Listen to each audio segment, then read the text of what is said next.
हे सरकार मागासवर्गीय बौद्ध समाजाला टार्गेट करत आहे। वाडी पुयड येथील पारंपरिक गेल्या 20-30 वर्षापासून असलेली स्मशानभूमी, त्या स्मशानभूमीवर MSCBची जागा दाखवून प्रायव्हेट कंपनीला देण्याचा डाव रचला आहे।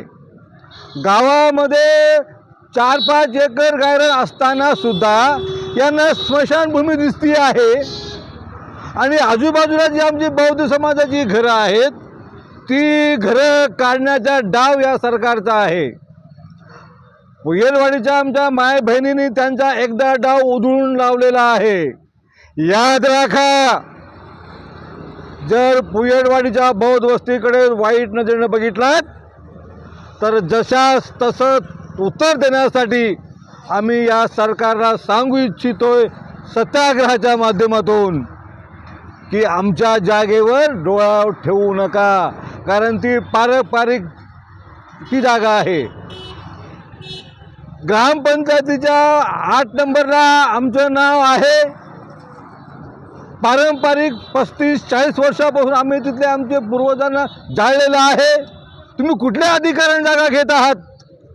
अरे ती जागा 17 गुंठे तुम्हाला लागणार आहे, 2-3 एकर 2-3 एकर जागा असताना तुम्ही आमचे घरं काढून टाकण्याचा प्रयत्न करतात, नाही चालणार।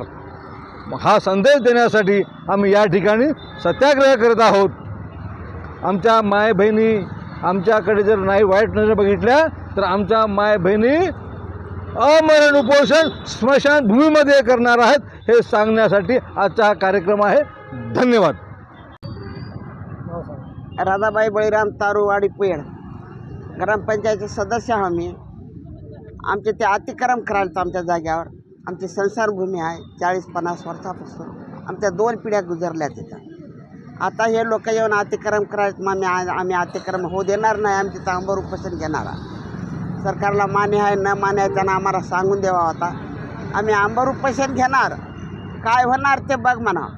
आम्ही काय होऊ देणार नाही आमच्या दलित समाजाला। काम थांबलंय का? आता काम थांबलंय, आता थांबिल्या काम होऊ देणार नाही आम्ही। आमची जीव गेला तर परवा आमचं काम होऊ देणार नाही आणि आम्ही तिथं येऊ देणार नाही कोणाला।